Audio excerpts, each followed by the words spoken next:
Hello friends, how are you all? So let us continue financial markets. This is the 21st video of this lesson. And until now we have studied about equity financing, right? In this equity financing we already studied what is IPO, what is FPO, then what are the depository receipts, what are P notes, right? We have also seen what are exchange traded funds. So we have covered a lot of topics in equity financing. Today we are going to study another topic of financial markets, which is the derivatives. Okay, so these are some different kinds of instruments, okay, financial instruments which are largely traded in the stock markets in like US, also in Europe, also all over the world, and also in India. In India, this is a fairly new concept. The derivative market is not so well developed in India yet, but it is still there. Okay, so basically, let us understand what is derivatives first. So derivatives, see, the word itself means that it derives its value from an underlying security or asset. So derivative का मतलब होता है कि एक ऐसा security जिसका अपना खुद का कोई वैल्यू नहीं है. It does not have its own value, but it derives it's value from some other security or asset. For example, I will give you a very simple example. For example, there is a company. So this is a fictional example I'm giving you. There is a company which has, say, 100 kgs of gold. Okay, 100 kgs of gold. Now this company wants to raise money. So since it has this asset of 100 kg of gold, what it can do is it can issue a security. Okay, it can issue a security, and it will say that this security we will sell it in the market, and this security is backed by this 100 kg of gold. So say for example it wants to raise, say, 1 crore rupees. Okay, it wants to raise 1 crore rupees. And what is the security, what is the value that this security derive from this 100 kg of gold? So this 100 kg of gold may be worth I don't know what is per kg cost of gold, maybe around 5 crores, 6 crores, whatever will be the value. So based on this value, it is trying to issue securities worth 1 crore rupees. And now the people will invest in these securities. Okay, they will purchase these securities, they will give money to the company, and this security has a value because of this gold which is there, this underlying asset.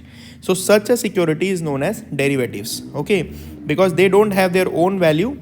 For example, a stock of a company, they have their own value. Okay, because it is a share of a company, it is a kind of equity in the company, so it has its own value. But here the security, it does not have its own value, it derives its value because of some underlying security. So that is known as derivative. So now let us understand from one example, okay, from the real life that is there. And so for example, there are these home buyers. Okay, there are these home buyers. Let me erase this little bit. Let me make it clean. Okay, so let us come to this example. There are home buyers, and these home buyers have taken loans from a bank. Okay, this is a bank, it has given loans to so many different people as home loans. Now in the home loan, all of you know that the mortgage or the collateral or the security that is placed is the home itself. Okay, the land on which that home is situated, or the home itself is the security. So there is a assured asset that is backing these loans. Okay, these are the secured loans.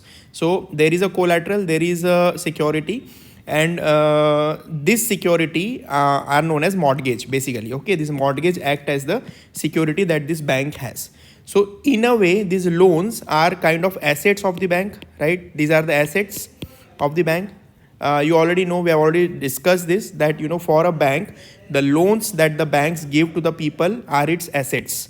Okay, and the loan that banks take from the RBI or from other commercial banks are the liabilities.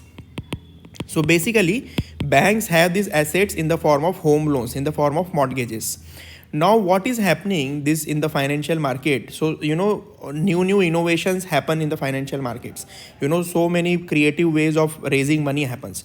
Now what these banks people thought that these assets are just simply lying in our books. Okay, these are we have this asset, but we are not earning anything out of it. So what these bankers did, these bank people, they consulted some some companies which acted as the investors or managers. Okay, these are the in maybe some investment bank. Now these investment bankers very cleverly what they did, they packaged these assets as in one place, and then they created a new security which is known as mortgage backed securities. Mortgage backed meaning the backing to these securities is the mortgage that these banks have. Okay, so the value that these securities derive will be from the mortgage, okay, from these assets that the banks are holding, and they have created a new securities, and now these securities they are selling in the market.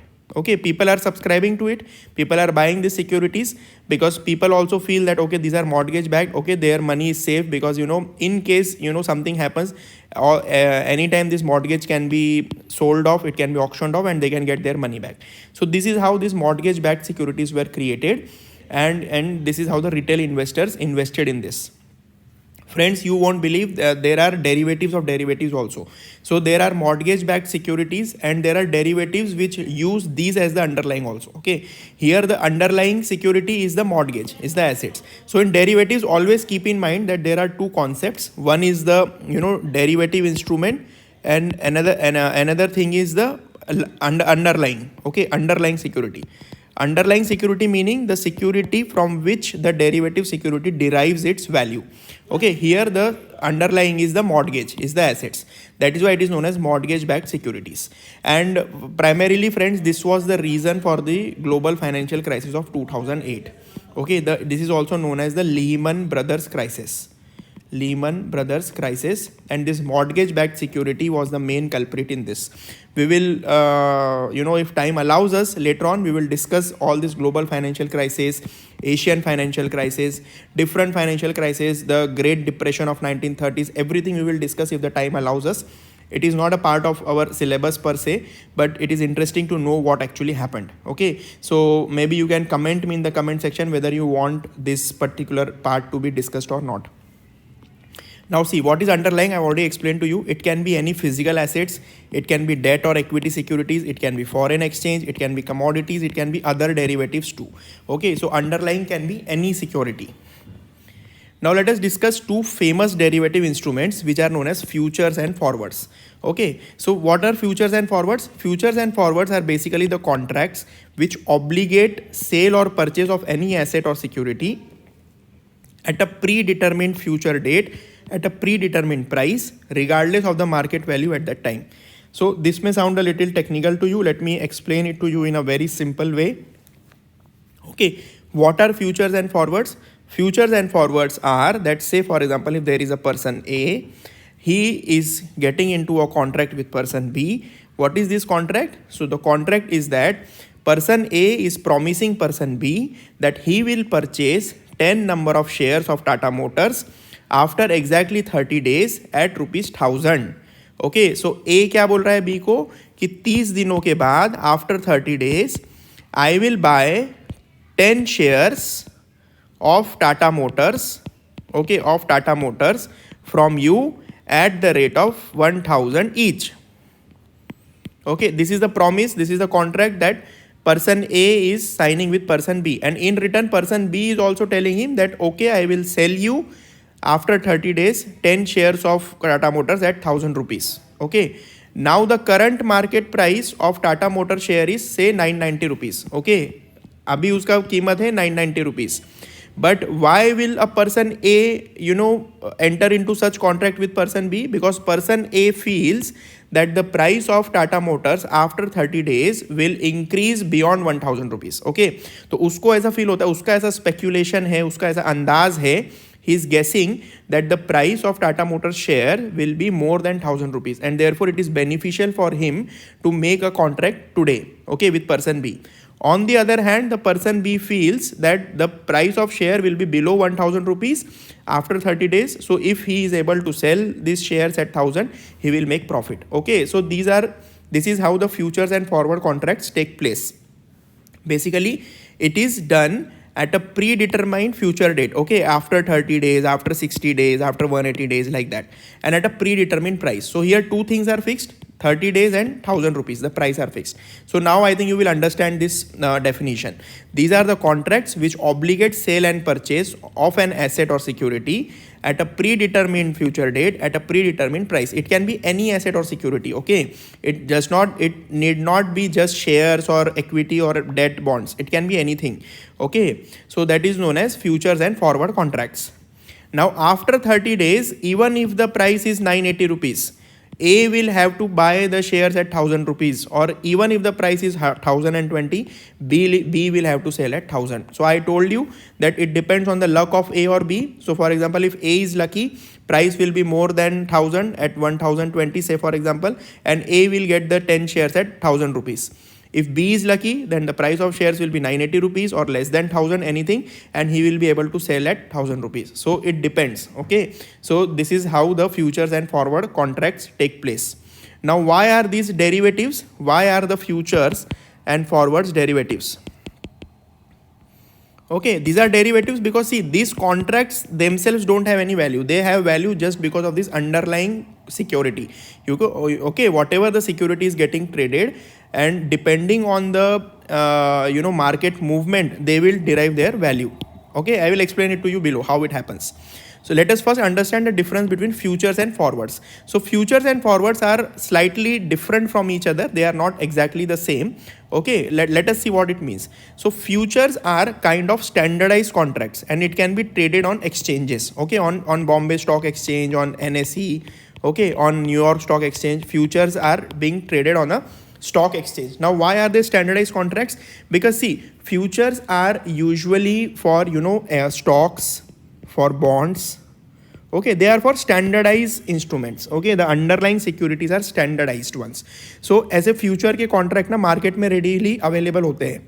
For example, okay, so for example there is a futures, okay, equity futures.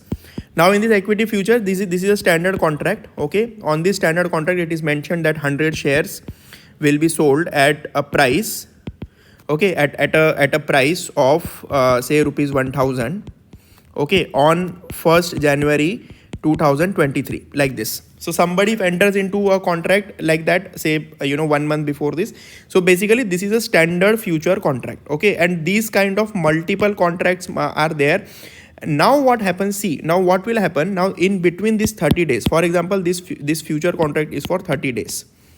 Okay, the price that is mentioned of the security is 1000. Now what happens if so somebody buys this future, somebody enters into this futures contract. Today the price is say 980 rupees. Okay, and the person who will enter into this contract will obviously feel that after 30 days the price will be more than 1000, just like I explained it to you. So for example, if he is expecting that the price is going to be 1050 out of 30 days, so naturally he will enter into such contract. But now within this 30 days, what is happening, this price is falling. Okay, now from 980 it became 960, then it came down to 900, like that. So maybe after 10 days this person is feeling that oh, I think I have entered into the wrong contract and I may not be able to get a profit out of it because the prices are continuously falling, and after 30 days I will have to purchase it at 1000 rupees, even if the actual market price on that day may be only 800. So he will make a loss. So basically what he can do is he can sell this this contract which was for 1000 rupees, he can sell it for less. So maybe he will say ki, okay, see, I had entered into a promise of buying it for 1000 rupees. Now if somebody is willing, he can purchase it for 960 rupees. Okay, so that these contracts are tradable, they can be traded. So there is a price to this contract. So there may be say rupees for this contract, the price may be 10 rupees. So he has given 10 rupees to enter into this contract, and along with that a promise of buying at 1000 rupees. Now what he will do, he will say that okay, at least let me get my this 10 rupees back, because this is the actual investment that he has done. So he will sell at 10 rupees to another person, and another person then may actually bet on that particular security. So these are the standardized contracts, whereas forwards are private agreement between two parties, and it is made over the counter. So for example, here A will tell to B that okay, I will sell you 50 kgs of rice at 10 rupees per kg after 60 days, something like that. So it is a bilateral agreement. It is between two parties. So there is no involvement of stock exchange in this. Okay, it is not settled on a stock exchange. Okay, these are the forward contracts. Now, as I have explained to you, these are settled on a daily basis until the end of contract. So for example, if this contract is for 60 days, so from day 1 to day 60, any day it can be settled. Okay, any day this contract can be sold to anybody, and it can be settled before the contract period also. But forwards are settled only at the end of the contract. Okay, only after 60 days or 90 days, whatever is the contract period, only then one can settle such contract. Now there is a guaranteed payment on the agreed upon dates. For example, if A is entering future contract with B for 30 days, okay, now in between, so after 30 days, even if it is not profitable for A will have to compulsorily actually act upon this contract. Okay, so the stock exchange will ensure that A is actually paying to B and purchasing so many shares at a predetermined price from B. So that actually happens because there is some margin money that is always there for future contracts. And here the default risk is there. Since there is a bilateral agreement, okay, there is no involvement of any stock exchange, there is always a default risk. For example, A has promised B that I will purchase 50 kgs of rice from you at 10 rupees per kg after 30 days. Say after 30 days the price of rice is 8 rupees only. Okay, 8 rupees only. So A may default. He will say that no, I will not purchase it from you because the market price is 8 rupees only. So there is always a default risk. Although this usually does not happen because there is a lot of legality involved. There is a registration. These are the registered documents. So it is legally enforceable. So a B person can sue A person if he doesn't actually honor his agreement. But there is always a default risk. Now, futures agreement are used by speculators usually. Speculators meaning people who are, trying to make money. Okay, people who are trying to make money. As I have told you in the above example here, okay, here A and B, they are speculating. So A is speculating that, the price will be lower. The price will be higher. The price will be higher than 1000. So he will benefit by purchasing it at 1000 rupees. On the other hand, B is speculating that the price will be lower and he will benefit from selling the shares at 1000 rupees. So they are speculating. Okay, so their purpose is to make money, to speculate, who bet on the direction in which the asset price will move. Okay, so A is thinking that the price will move up, B is thinking that the price will move down. Okay, so these are speculations. On the other hand, futures are entered by hedgers. Hedgers meaning people who want to be secured. Okay, people who want a secured payment, secured price. Okay, to cut down the volatility of price risks. For example, again, A is entering into contract with B that I will purchase 50 kg of rice from you at 10 rupees. Okay, so this A is entering into this contract because A feels that after 30 days, the price of rice may become 12 rupees. Okay, it can become 12 rupees per kg. So what is happening now? A is entering into contract with B right now today itself because it wants to be secure of the price that it is going to pay for the 50 kg of rice, something like that. So it wants to cut down the volatility of price risk in and forward contracts. Okay. Now future contracts are marked to market. Okay, MTM बोलते हैं इसको, marked to markets, because the prices are daily changed. Okay, it is settled until the contract is actually settled, the price of a future market fluctuates, as I have told you. Okay, so for example, if there is a future contract that after 30 days one will sell 10 shares of Tata Motors at 1000 rupees each. Okay, and today when this contract is entered, the price is 980. Okay, the price is 980. Now say for example, if and in order to enter into such a contract, the price of this future contract is say rupees 10. So this person had actually paid 10 rupees. So now his actual investment today is 10 rupees. He has given 10 rupees that, in order to enter into such agreement, because he feels that after 30 days, the price of the shares of Tata Motors will be say 1020. Okay, so here assume that only one share he is purchasing. Okay, one share at 1000. So he will benefit 20 rupees after 30 days. So in speculation of this benefit, he is paying this 10 rupees today. Okay, he is purchasing this contract. Now what is happening? Now this is day 0. Now this 30 days period. say after 10 days the price of this security, the underlying security Tata Motors, is actually falling. Okay, from 980 it has become 900 now today. So now this person is in panic mode. This A person, he's feeling that okay, the price is going down, and if what happens if after 30 days it again goes down and it becomes 800 only. So he will be at a very big loss, because he has promised to pay 1000. Okay, so if the actual price after 30 days will be 800, he can purchase the shares at 800 from the market, but now he will have to pay 1000 rupees. So what happens after 10 days, if he feels that no, these prices are not going to increase in future, it is going to go down, he can sell this contract to some other person who is still betting that the prices are going to go up. So these are settled daily. So he can settle this contract today itself. Okay, no, it's okay, I don't want to continue this contract. Okay, you just sell me the shares today itself. Maybe I'll purchase it at say 910 rupees. So in order to avoid a greater loss in the future, he will settle the contract today itself, or he can sell this contract to somebody else. Okay, so that is why the price of this contract, this 10 rupees, it fluctuates daily. Okay, it fluctuates daily. Somebody is willing to buy it at 10 rupees, maybe somebody is willing to buy it at 5 rupees, somebody is willing to buy it at 20 rupees. It depends on what are your speculations. Okay, that is how it happens. Now in forward contracts, what happens, terms are set and fixed and can't be changed. Okay, forward में एक बार बोल दिया कि this will be settled after 60 days and at this is the price at which you will sell me or I will purchase. It is fixed, it cannot be changed. Example, if A agrees to sell 1000 kg of rice to B at rate of 10 rupees per kg, this term can't be changed. This term can't be changed even if the price of rice becomes rupees 5 per kg. See, even if the price after 60 days becomes half, okay, he cannot change it. He will have to purchase it at 10 rupees. So, terms cannot change in forward contracts. And forward contracts are not regulated. Okay, I have told you it does not happen in the Bombay Stock Exchange or NSE or any stock exchange. It is a private contract, so they are not regulated. Whereas future contracts are regulated. They are regulated by SEBI. Okay, they are regulated by SEBI, and these are not regulated.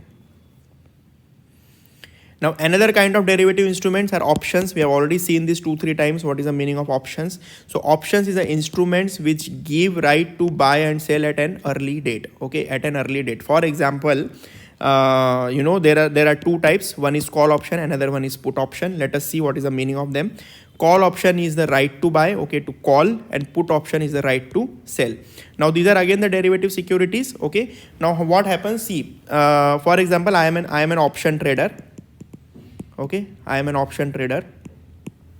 Now I will bet. Okay, I will bet. For example, Tata Motors. Again, let us take the example of Tata Motors. Okay, today the price of Tata Motors shares, one share is say rupees 1000. Okay, now I am the option trader. What I will do is I will create an option security. Okay, I will create an option security and I will create a call option. Okay, call option. Now in this call option, what I will write that I have right to buy.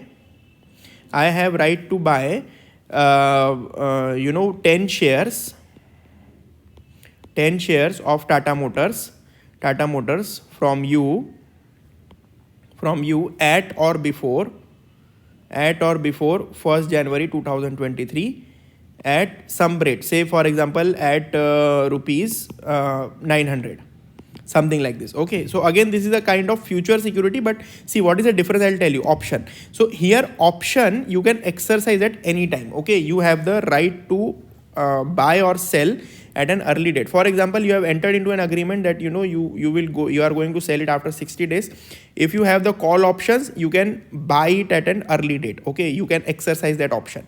Similarly, put option, you have right to sell. You can sell it at an early date before the future date. So that is how they derive their value. Now these call options and put options also they will have some value. If somebody is giving you the option to write the right to buy before, for example, say somebody has entered into a contract like this only, that I will purchase one share of Tata Motors from you at say rupees 1000 after 30 days, and today the today the price is say 1050. Okay, now say for example these prices are now going down. Okay, now these prices are, say once on the 20th day the price becomes 900. Okay, now this person will feel that this is the lowest price, that it cannot go any further down. So on this day he can exercise this call option and he will say that okay, I will buy it today at 900 rupees from you. So he is exercising now. In order, now because he has this option, obviously there will be some value to this option, there will be some price. So say for example he has paid 20 rupees for this option. Okay, so his net profit will be, see, this 100 rupees that he is going to gain, because he was going to pay 1000 rupees after 30 days. Today he is getting at only 900. So 100 rupees is a profit he is making here, minus this 20 rupees. This 20 rupees is option price. So 80 rupees is his net gain. So that is why this option security, they also have the value, because it gives you a right to buy and sell before the date. Okay, now it is a right, it is not an obligation. So call option, meaning if you have a call option right to buy, so you have the right, it is not your obligation, you don't have to compulsorily buy. Similarly for put option, it is a right to put, right to sell, you don't have to compulsorily sell it. Okay, so that is how they derive their values. Friends, see, the mathematics and there is a lot of algebra also involved when it comes to understanding the exact profit that people make from call and put options, but it is not important for us. We just need to understand what are the different kinds of securities, okay, for UPSC exam. So just understand what are these, just try to understand the concepts. Then the next kind of derivative securities that we are going to discuss is the CDS, credit default swaps. These are also very, very important. Okay, it is very similar to mortgage guarantees. We have already studied mortgage guarantees previously when we were studying the NBFCs, right? In NBFCs we had seen that there are mortgage guarantee companies. Now what mortgage guarantee company used to do, for example, if there is a bank and this bank has given loan to somebody, so this loan, obviously there is a mortgage here, mortgage meaning some asset that the bank is holding as a security. Now what is the guarantee that this loan will be paid back? Okay, so that is known as mortgage guarantee. What is the guarantee that this mortgage will pay back? So in there was a role of NBFC. So we have already studied that. Similarly, credit default swap is similar to that, but here instead of banks there are investors. Okay, instead of banks there are investors. Now say for example there is a company which is at a high risk of default. Okay, so the credit rating of this company is not so high. Okay, it is at high risk of default. So we have already seen the credit rating. So it is, say it is not in the investment grade. Okay, it is in the speculation grade. Now this company is issuing bonds to the investors. Okay, it is issuing bonds. Now investors are giving money to this company, it is buying the bonds, even if they know that it is at high risk of default. But as I have told you, high risk, high returns. So sometimes people will take this risk. Okay, sometimes people will take this risk. It is not always certain that their money will go down the drain. They can get high returns also. So people will invest. So investors are investing, but at the same time what these investors do, these investors will also insure their investment. Okay, insurance kar lete wo apne. There is an insurance company. What this insurance company will do, these investors will pay them the premium. In return, the insurance company sells them the credit default swap agreement. Okay, this is a derivative. Okay, and what is the underlying? Underlying is the risk of default. For example, higher the risk of default, okay, higher the risk of default, higher will be the price of this CDS, because this insurance company is promising them that in case of default, okay, in case of default, this company does not pay their money back, insurance company will pay the amount to the investors. Okay, just like the mortgage guarantees. So यदि ये company इन लोगों को अपना पैसा, इनका पैसा वापस नहीं देती है, तो इंश्योरेंस कंपनी इनको इनका पैसा वापस करेगी. एक तरह का इंश्योरेंस है वो इनके इन्वेस्टमेंट का, राइट. सो सो जितना ज़्यादा रिस्क होगा उतना ज़्यादा ये CDS का वैल्यू होगा, है ना, because higher the risk, higher will be the probability that insurance company will have to pay them. So this CDS has more value when the risk of default is high. In return, these people are paying them the premium. So that is how the insurance business runs. So this entire this thing is known as credit default swap arrangement. Okay, this credit default swap is a kind of derivative, and its value is it derives its value from the risk of default, right? The risk of default. So I hope this you have understood what is the credit default swaps agreement. This was also involved in the global financial crisis along with the mortgage backed securities. So maybe we will discuss about that, but I hope you have understood these important derivative instruments, okay, that are there in the stock markets, in the financial markets, and these are very important for the exam also. Just try to understand them, okay. Not nothing more is expected out of you, but you just try to get your concepts clear. As I've again and again telling you, if you have any doubts, please do ask me in the comment section. Thank you.